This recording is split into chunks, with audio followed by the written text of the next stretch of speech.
Hello प्यारे बच्चों, तो आज हम जानेंगे टाइम और टेंस के बारे में कि हमारा टाइम क्या होता है और टेंस क्या होता है। और मैं आपकी जानकारी के लिए बता दूं, हमने आपको इससे पहले वाले वीडियो में बताया था लेटर, वर्ड, फ्रेज और सेंटेंस के बारे में। अगर आपने उस वीडियो को नहीं देखा है तो आप उस वीडियो को जाकर देख सकते हो, लिंक आपको डिस्क्रिप्शन बॉक्स में मिल जाएगी। तो आज हम आपको बताएंगे टाइम और टेंस के बारे में कि हमारा टाइम क्या होता है और टेंस क्या होता है। क्योंकि कुछ लोगों का क्या मानना होता है कि जो हमारा टाइम है वही हमारा टेंस है, लेकिन ऐसा नहीं होता है। हमारा टाइम अलग होता है और टेंस अलग होता है। तो हम आज इन दोनों के फर्क को समझेंगे कि हमारा टाइम क्या होता है और टेंस क्या होता है। तो चलिए जल्दी से हम वीडियो को शुरू कर लेते हैं। तो सबसे पहले हम जान लेते हैं अपने टाइम को कि हमारा टाइम क्या होता है, और उसके बाद हम जानेंगे टेंस को कि हमारा टेंस क्या होता है। तो सबसे पहले हम अपने टाइम को समझ लेते हैं।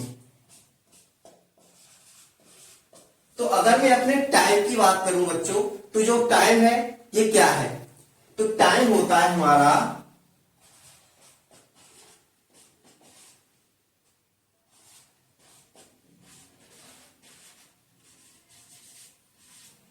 State of change. State of change का मतलब होता है कि हम परिवर्तन की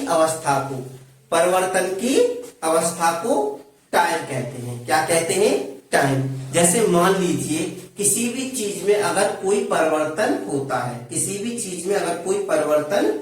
है, तो वो टाइम की वजह से होता है। जैसे मान लो, मैं आपको एक एग्जांपल देता हूं। पेड़ पौधे हैं हमारे, पेड़ पौधे बढ़ रहे हैं, हमारी फसलें भी बढ़ रही हैं, हम भी बढ़ रहे हैं। तो हम किसकी वजह से बढ़ रहे हैं? टाइम की वजह से। जो हमारे अंदर जो परिवर्तन हो रहा है वो किसकी वजह से हो रहा है? टाइम की वजह से हो रहा है। तो हम ये कह सकते हैं कि जब किसी चीज में परिवर्तन होता है, तो वो समय की वजह से होता है। किसकी वजह से होता है? समय की वजह से। तो हमने टाइम की जो डेफिनेशन है वो तैयार की है, स्टेट ऑफ चेंज, कि परिवर्तन की अवस्था को ही हम क्या कहते हैं? टाइम कहते हैं। क्या कहते हैं? टाइम कहते हैं। अब हम जान लेते हैं कि हमारा टेंस क्या होता है। तो सबसे पहले हम यहाँ पे अपनी हेडिंग डाल लेते हैं, टेंस। तो टेंस क्या होता है? तो टेंस को जानने के लिए सबसे पहले हमें जरूरी है टाइम को जानना। तो हमने आपको टाइम को क्या बताया था कि परिवर्तन की अवस्था को ही हम क्या कहते हैं? टाइम कहते हैं। अब देखो, जब हमारा समय चल रहा है, मान लो मैं एक आपके सामने एक लाइन ड्रॉ कर देता हूं। ये लो, ये है हमारा टाइम। ये क्या है? हमारा टाइम लाइन है। ये हमारी क्या है? Time line. तो ये हमारी टाइम लाइन है, यहां से ये, ठीक है बच्चों, यहां से यहां तक ये हमारी टाइम लाइन है। अब यहां से यहां तक इस टाइम लाइन के अंदर आपने कोई भी एक्शन की, क्या की? एक्शन। तो अब वो एक्शन की वो समय के किस पॉइंट पे की? इस वाले पॉइंट पे की, यहाँ पे मान लो इस वाले पॉइंट पे की, इस वाले पॉइंट पे की, इस वाले पॉइंट पे की। तो ये बताने के लिए कि ये जो एक्शन हुई है ये समय के इस वाले पॉइंट में हुई है, या फिर इस वाले पॉइंट में हुई है, या फिर इस वाले पॉइंट में हुई है, ये बताने के लिए हमें जरूरत पड़ती है किसकी? टेंस की। लेकिन टाइम क्या है? टाइम तो अपने हिसाब से चल रहा है, चीजें उसके साथ चल रही हैं, हमारी एक्शन जो है वो समय के साथ होती जा रही हैं। तो हम ये कह सकते हैं कि जो हमारा टाइम है, टाइम के अंदर हम करते हैं एक्शन। क्या करते हैं? एक्शन। यानी समय चल रहा है तो हम कोई कार्य भी करते हैं, हम पढ़ते भी हैं, खाना भी खाते हैं। तो ये सारे काम हम टाइम के अंदर ही करते हैं। किसके अंदर करते हैं? टाइम के अंदर। और अब हमें ये बताना हो कि ये एक्शन हुई थी, ये टाइम के यानी कि समय के किस पॉइंट पर हुई थी, ये बताने के लिए हमें टेंस की आवश्यकता पड़ती है। तो अगर हम टेंस की डेफिनेशन लिखना चाहें तो हम कह सकते हैं कि समय के साथ होने वाली एक्शन को ही हम टेंस कहते हैं। क्या कहते हैं? टेंस। जब हम समय के साथ कोई एक्शन करते हैं, क्या करते हैं? एक्शन। तो उस एक्शन को बताने के लिए हमें जरूरत पड़ती है किसकी? टेंस की। और समय को कौन बताती है? समय को बताती है हमारी वर्ब। क्या बताती है? वर्ब। मैं आपको इसकी एक डेफिनेशन लिख देता हूं।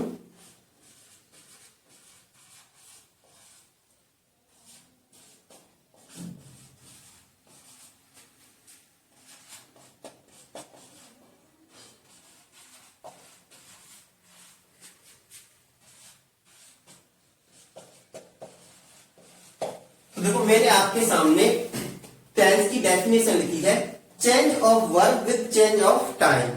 अगर हमारी वर्ब बदलेगी तो हमारा टाइम भी बदलेगा, हमारा समय भी बदलेगा। जैसे मैं आपको इसे एक एग्जांपल के माध्यम से बता देता हूं।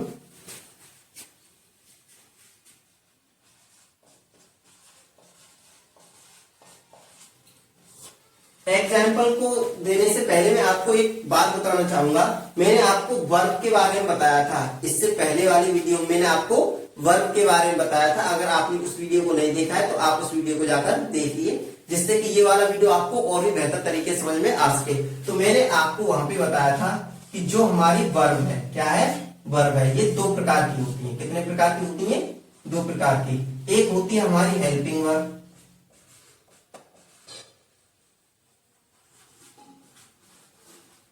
और एक होती है हमारी मेन वर्ब। मैंने दो वर्ब के बारे में आपको बताया था, एक हेल्पिंग वर्ब और एक मेन वर्ब। तो हमने आपको हेल्पिंग वर्ब के बारे में बताया था कि जो हमारी हेल्पिंग वर्ब होती है ये बताती है टाइम को। किसको? टाइम को। जो हमारी जैसे इज हो गई,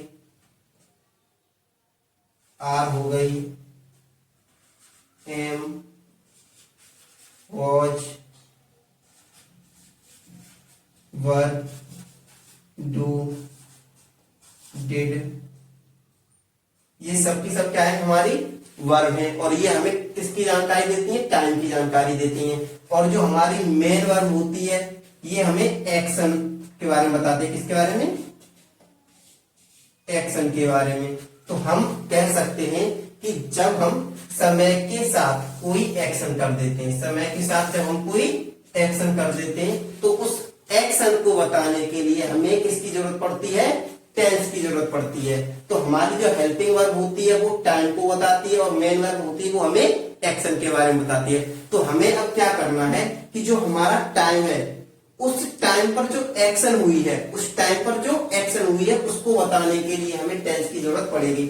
अब मैं आपको से एक एग्जाम्पल देता हूं। जैसे मैंने कहा कि बुक, मैंने आपके सामने एक सेंटेंस लिखा, ही रीड्स द बुक, वह किताब पढ़ता है। तो यहां पर जो हमारा ये टेंस है ये कौन सा है? Present indefinite tense. कि वो किताब पढ़ता तो है लेकिन कब पढ़ता है इसके बारे में हमें जानकारी नहीं है। तो हमें ये किसने बताया? प्रेजेंट इंडेफिनिट टेंस के माध्यम से हमने इसे जाना कि ये जो हमारी एक्शन हुई है ये प्रेजेंट इंडेफिनिट टेंस की है, और हमें पता नहीं कि ये एक्शन हुई है तो ये कब हुई है। ये एक्शन तो होती है लेकिन कब होती है इसके बारे में हमें जानकारी नहीं है। अगर मैं इसी टेंस को इस तरीके से लिखना चाहूं, इसी सेंटेंस को, ही बुक, तो आप कहोगे कि ये एक्शन अभी वर्तमान में चल रही है, क्योंकि ये हमारा प्रेजेंट कॉन्टिन्यूअस टेंस है। और प्रेजेंट कॉन्टिन्यूअस टेंस में हम किसका यूज करते हैं? इज, आर, एम का यूज करते हैं। तो यहाँ पर ये जो इज है ये हमें टाइम के बारे में बता रही है कि ये जो टाइम है वो कौन सा है? कॉन्टिन्यूअस है। ये जो हमारी रीडिंग है ये वर्ब, ये एक्शन समय के साथ चल रही है, कि हमारा समय भी चल रहा है और ये एक्शन भी चल रही है। कि he is reading the book, वह किताब पढ़ रहा है। तो किताब पढ़ रहा है यानी समय के साथ वर्तमान में बैठकर अभी उसके सामने लाइव एक्शन हो रही है। किताब पढ़ने की जो एक्शन है वो लाइव चल रही है, कि वह किताब पढ़ रहा है। तो यहाँ पर हमने जब लाइव एक्शन के बारे में बताया तो प्रेजेंट कॉन्टिन्यूअस टेंस के माध्यम से बताया, और जब हमने इंडेफिनिट टेंस के बारे में बताया, जब अनिश्चित चीज के बारे में, तो हमने प्रेजेंट इंडेफिनिट टेंस के माध्यम से उसको बताया। तो जो हमारी एक्शन होती है वो टेंस के हिसाब से होती है। किसके हिसाब से होती है? टेंस के हिसाब से। अगर हम कोई एक्शन कर चुके हैं तो हम कह सकते हैं कि he was reading the book. तो इससे आप क्या समझोगे कि ही माने वो है, वॉज माने था, रीडिंग माने पढ़ रहा, द बुक माने किताब, कि वह किताब पढ़ रहा था। तो कब पढ़ रहा था? पास्ट में। अगर मैं इसी को इस इंडेफिनिट में बनाना चाहूं, पास्ट इंडेफिनिट में, तो क्या बोलूंगा कि ही रीड द बुक। ही माने वह, रीड माने पढ़ता था, द बुक माने किताब, वह किताब पढ़ता था लेकिन कब पढ़ता था इसकी हमें जानकारी नहीं है। तो हम ये कह सकते हैं कि जो हमारा टेंस होता है वो क्या होता है, समय के साथ होने वाली एक्शन को बताने के लिए, समय के साथ होने वाली एक्शन को बताने के लिए हमें टेंस की आवश्यकता पड़ती है। लेकिन जो हमारा टाइम होता है वो क्या होता है, जब किसी चीज में परिवर्तन हो रहा है तो वो समय की वजह से हो रहा है, तो हम ये कह सकते हैं कि परिवर्तन की अवस्था को ही हम टाइम कहते हैं। और समय के साथ होने वाले परिवर्तन को बताने के लिए कि वो परिवर्तन हुआ था, वो किस पॉइंट पर हुआ था, उसके लिए हमें टेंस की आवश्यकता पड़ती है। तो उम्मीद करता हूं अब आपको समझ में आ ही गया होगा कि जो हमारा टाइम है वो क्या है और हमारा टेंस है वो क्या है। टाइम तो भाई अपने हिसाब से चल रहा है, और जो अपने हिसाब से चल रहा है और हम उसके बीच में कोई काम कर रहे हैं, तो उस काम को, जो हमने काम किया है वो किस पॉइंट पर क्या, ये बताने के लिए हमें टेंस की आवश्यकता पड़ती है। अगर मैं अपने इस टेंस को समझूं बच्चों, तो मैं कह सकता हूं कि जो हमारा टेंस है वो 3 भागों में डिवाइड होता है। कितने भागों में डिवाइड होता है बच्चों? 3 भागों में। पहला हमारा प्रेजेंट होता है, दूसरा हमारा पास्ट, और तीसरा हमारा फ्यूचर। तो हमारा जो टेंस है वो 3 भागों में चलता है, प्रेजेंट, पास्ट, फ्यूचर। अब हम प्रेजेंट, पास्ट और फ्यूचर के बारे में जानेंगे नेक्स्ट वीडियो में, इनके बारे में डिटेल से जानेंगे, क्योंकि हमारा प्रेजेंट के भी 4 भाग होते हैं। कितने भाग होते हैं? 4। और पास्ट के भी 4 और फ्यूचर के भी 4। इनके बारे में हम आपको नेक्स्ट वीडियो में बताएंगे, और ये सारी चीजों को आप नोट कर लीजिए, जिससे कि आपको आगे वाली वीडियो जो हम डालेंगे आपके लिए, वो आपको बेटर तरीके से समझ में आ सके। तो आज हमने केवल आपको टाइम और टेंस के फर्क को बताया है कि टाइम क्या होता है और टेंस क्या होता है। तो हमने आपको बताया कि जो हमारा टेंस है वो 3 भागों में चलता है और हमारा टाइम भी 3 भागों में चलता है। लेकिन टेंस में हम एक्शन को बताते हैं कि वो एक्शन हुई है समय के किस पॉइंट पर हुई है। लेकिन टाइम क्या होता है, वो वही टाइम को हम मेजर किस में करते हैं, दिन में, महीनों में, सप्ताह में या फिर साल में, इस तरीके से। लेकिन इस तरीके से हम अपने टेंस को मेजर नहीं कर सकते। तो यहां तक की बात आपको समझ में आ गई होगी कि हमारा टाइम क्या होता है और टेंस क्या होता है। तो अगर आपको ये वीडियो अच्छा लगा है बच्चों, तो आप इस वीडियो को लाइक कीजिए और ज्यादा से ज्यादा शेयर कीजिए, जिससे कि आप और आपके दोस्त इस वीडियो के माध्यम से समझ सकें कि हमारा टाइम क्या होता है और टेंस क्या होता है। तो आज की क्लास हम यहीं पे फिनिश करेंगे, और आपको अगली क्लास में हम बताएंगे टेंस के बारे में कि हमारा प्रेजेंट टेंस क्या है, पास्ट टेंस क्या है और फ्यूचर टेंस क्या है। इनके बारे में हम चर्चा करेंगे नेक्स्ट वीडियो में। तो आज के लिए इतना ही, मिलते हैं नेक्स्ट वीडियो में। थैंक्स फॉर वॉचिंग वीडियो दोस्तों।